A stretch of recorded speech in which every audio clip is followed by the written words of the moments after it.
नमस्कार, मैं हेम झा। दोस्तों, पूर्व प्रधानमंत्री डॉक्टर मनमोहन सिंह जी को श्रद्धांजलि देता हूँ। वो हमारे बीच नहीं रहे। परसों उनका देहांत हो गया और आज वो पंचतत्व में भी विलीन हो गए। अब उनकी बस यादों हैं मेरे बीच में। अब उनकी हम जिस रूप में विश्लेषण कर सकते हैं, क्योंकि वो सुनने के लिए तो है नहीं, उनके कामों का, क्योंकि वो देश के प्रधानमंत्री रहे हैं 10 साल तक, वित्त मंत्री भी रहे हैं, रिजर्व बैंक के गवर्नर भी थे, प्लानिंग कमीशन में भी थे। यानी एक से बढ़ के एक पदों को उन्होंने सुशोभित किया और जो भी काम किए, जिस पद पर भी रहे, वो पूरे ही ईमानदारी से अपने कामों को एग्जीक्यूट किया। उनको अपने कामों पे भरोसा था, अपने आप पे भरोसा था। अगर ये उनको लगता था कि मैं जो चीज़ कर रहा हूँ, ये चीज़ ये सही है, इनकी इतनी ये समझ थी उनमें कि वो अपनी कामों को खुद ही एनालाइज कर लेते थे, और अगर उसमें कमी है तो वो दूसरों से एडवाइस भी लेते थे। ऐसा नहीं है कि हमने जो कर दिया या हमने जो पास कर दिया, जो लिख दिया, बस वही ब्रह्म वाक्य हो गया, ऐसा नहीं था, या ब्रह्मा की लकीर हो गया, ऐसा नहीं था। अगर इसमें कुछ कमियां हैं तो अपने सामनों से वो लेते थे, उसमें सजेशन लेते थे, एडवाइस लेते थे और उसको रेक्टिफाइड करते थे। यानी एक कोई सरल स्वभाव का व्यक्ति ही ऐसा कर सकता है। जब वो वित्त मंत्री बने 1991 में, उस समय देश की आर्थिक हालत बहुत ख़राब थी, बहुत ही ख़राब, यहाँ तक कि सोना गिरवी रखना पड़ा था।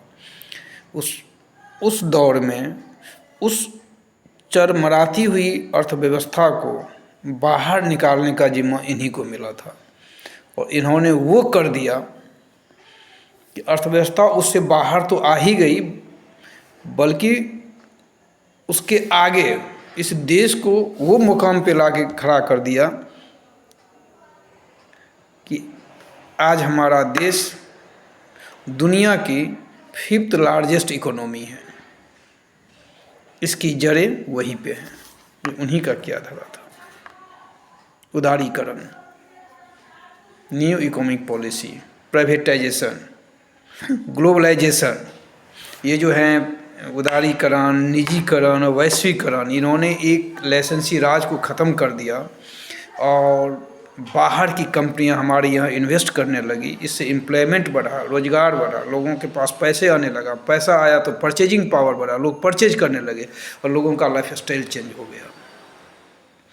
और साथ ही साथ हमारे देश की जो इकोनॉमी जो 2% पे थी, जो हमारा ग्रोथ रेट 2% हुआ करता था, 2.5% होता था, वो 8 to 8.5% तक पहुंच गया।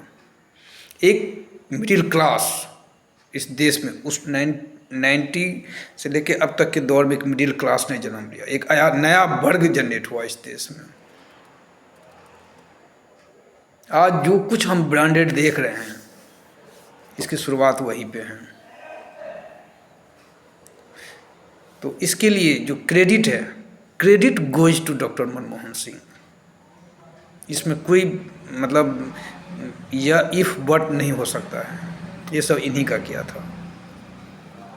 उसके बाद ये प्रधानमंत्री बने 2004 से 2014 तक, देश के 2 बार प्रधानमंत्री रहे। उसमें right to education, right to information, सूचना का अधिकार, मनरेगा, food security act, Aadhaar card, nuclear deal America के साथ, सब कुछ किया इन्होंने। ये कोई मास लीडर नहीं थे, कोई जनता के बीच से नहीं आए थे, कोई इलेक्टेड नहीं थे, लेकिन इन्होंने ये जरूर साबित कर दिया एक नॉन पॉलिटिकल आदमी भी एक अच्छा शासन कर सकता है, अच्छा शासक बन सकता है, देश को लीड कर सकता है, देश की जनता को आगे ले जा सकता है। कोई इसके लिए ज़रूरी नहीं है कि उस नेता को मास लीडर ही होना है, ये इन्होंने साबित कर दिया। ये कभी भी मास लीडर नहीं, कभी चुन के नहीं आए थे, हमेशा राज्यसभा के सदस्य रहे हैं, और राज्यसभा के सदस्य रहते हुए ये प्रधानमंत्री हुए, और इन्होंने बहुत अच्छे से शासन किया इस देश को हर सेक्टर में। ये नहीं कि इकोनॉमी के ये महारत थे तो केवल इकोनॉमी की ही बात करें, डिफेंस हो, पॉलिटिकल हो, सोशल हो, इकोनॉमिकल हो, कल्चरल हो, मतलब कहते हैं समुचित विकास किया। हर पहलू के बारे में इनकी जानकारी, क्योंकि प्रकांड विद्वान थे। न्यूक्लियर डील में तो कहा जाता है कि इन्होंने सरकार को एक दांव पे लगा दिया था, लेकिन इन्होंने जिद कर लिया कि हम ये डील करके रहेंगे। तो इन्होंने अमेरिका के साथ ये डील किया, क्योंकि इस देश को एनर्जी की ज़रूरत थी। लोग कहते हैं ये डिसीजन नहीं ले पाते थे, कमज़ोर प्रधानमंत्री है, कम बोलते हैं, एक्सीडेंशियल है, बहुत सारी आलोचनाएं हुई इनकी। कम बोलना तो इनका स्वभाव था, नेचुरल था, लेकिन जो बोलते थे फैक्ट बोलते थे। आदमी को तो यही होना चाहिए। अब अपने ही कामों को खुद ही प्रचार कर रहे हैं, खुद ही बड़बोले की तरफ बोले जा रहे हैं, एडवर्टाइज कर रहे हैं, मार्केटिंग कर रहे हैं, तो एक सरल स्वभाव का आदमी ये काम नहीं कर सकता है। इतना तो मैं भी जानता हूँ। ये ढिंडोरा पीटने वाला आदमी कुछ अलग पर्सनैलिटी का होता है। इनका पॉलिटिकल और पर्सनल लाइफ जो था एक जैसा था। बोलती एक बार प्रेस कॉन्फ्रेंस में कहे भी थे कि मेरी जीवन तो खुली किताब है, तो वाकई में खुली किताब, इसमें क्या छुपाना। काम बोलता है आदमी का, जो काम करेगा उसका काम खुद ही बोले, उसको प्रचार करने की क्या ज़रूरत है। भले ही आज आरटीए नहीं है, कहाँ है नहीं है लोगों को नहीं पता। इन्होंने तो अच्छा काम किया ना, मनरेगा दिया सबको, कितने लोगों को गरीबी से बाहर निकाला, ये सोच तो इन्हीं की थी। तो सब कुछ ठीक है, मैं ये नहीं कह रहा हूँ कि सब कुछ जो सरकार चलाएगा तो कुछ ना कुछ तो कमियाँ उसमें रह गए, कुछ ऐसी चीज़ें होगी जो, क्योंकि सबको खुश कर देना, it is difficult to please at all, कि ये भी खुश हो जाए, ऐसा तो हो नहीं सकता। कुछ तो एक धारा रहेगा जो ना खुश रहेगा, वो एक अलग बात है, उसकी आप आलोचना कर सकते हैं, उसका विश्लेषण कर सकते हैं, लेकिन ओवरऑल अगर उनको आप ग्रेड देंगे तो अच्छा ही रहे, अच्छा ही देंगे।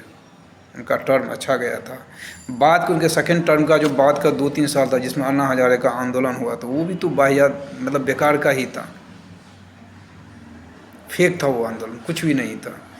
वो प्लांटेड था कि सरकार को उखाड़ फेंकना है। और इनकी जो ईमानदार छवि थी ना, उस आंदोलन से इनकी ईमानदार छवि पे धक्का तो लगा, दाग लगाने की कोशिश की गई, ये बात अलग है, इन पर दाग नहीं लगा। 2G स्पेक्ट्रम नहीं टिक पाया, क्योंकि इस वो क्या कहते घोटाला था ही नहीं। वो तो CAG के विनोद राय का क्या धरा था, कोल स्कैम में, जिसमें कहा जाता है ये भी इन्वॉल्व थे। कहाँ कहीं कुछ हुआ। कॉमनवेल्थ में क्या था, जो चीज़ हमको 2 रुपये मिलता वो 2 रुपये न लेके 4 रुपये में लिया गया। क्यों? क्योंकि समय मेरे पास कम था, यही था वो। इसको आप घोटाला थोड़ी कहेंगे। किसी के घर में शादी विवाह होती है, अब टाइम कम है, तो लोग कहता है कि जो जिस रेट में मिले वहीं उठा के ले आओ, जो पैसा मांगे दे दो, बस वही था वो चीज़। कॉमनवेल्थ भी, जो कुर्सियाँ हमको 400 में मिलती वो कुर्सियाँ हमको 1000 में मिला, क्योंकि समय कम था, टाइम नज़दीक आ रहा था, पूरा अरेंजमेंट हो नहीं पाया था। तो ये सब चीज़ जो थी ना, सब एक प्लांटेड किया गया था, जिसमें अन्ना हजारे ने बहुत बढ़िया रोल निभाया। उसमें केजरीवाल भी शामिल हो गया, और आज केजरीवाल नेता बने हुए हैं, ठीक ठाक नेता हो गए हैं। कल तक तो NGO चलाता था, रेवेन्यू सर्विस में ऑफिसर था, इनकम टैक्स में, लेकिन अब तो ठीक ठाक नेता हो गए हैं, नेताओं की बारीकी को समझने लग गए हैं। ये उसी आंदोलन से निकला हुआ आदमी है। उस आंदोलन को हम कैसे सही मानेंगे? मैं भी अन्ना, पता नहीं, आम जनता की तो बात छोड़ो कि सब के सब उसमें लग गए थे। क्या पढ़ा लिखा, क्या साहित्यकार, क्या कलाकार, क्या चित्रकार, क्या मुर्दे, सब के सब ऐसा ब्यूरोक्रेट्स हो, NGO हो, सब के सब उसमें राजनीतिक पार्टी तो थे ही, जो BJP RSS के बारे में कहा जाता है। सरकार में कोई वो नहीं था। डॉलर ये हो रहा है, पेट्रोल डीजल महंगे, महंगाई है, बहुत हुआ, महंगाई की मार। सब लास्ट के 2-3 साल इनकी छवि को पूरी तरह से धूमिल करने की कोशिश की गई, और वो सब कुछ आज हो रहा है, लेकिन आज किसी की छवि धूमिल नहीं हो रही है। क्यों? क्योंकि सब कुछ मैनेज है। इन्होंने ऐसा कुछ नहीं किया, लेकिन सबके अधिकार हैं विरोध करने का, प्रदर्शन करने का, प्रोटेस्ट करने का, सब कर रहे हैं। हमारा जो काम है वो मैं कर रहा हूँ। इतिहास हमारे प्रति उदार रहेगा। इनके निधन के बाद ये साबित हो गया। तो निश्चित रूप से देश ने एक बहुत बड़े नेता को खो दिया है। धन्यवाद। हमारे वीडियो को लाइक करिएगा, सब्सक्राइब करिएगा।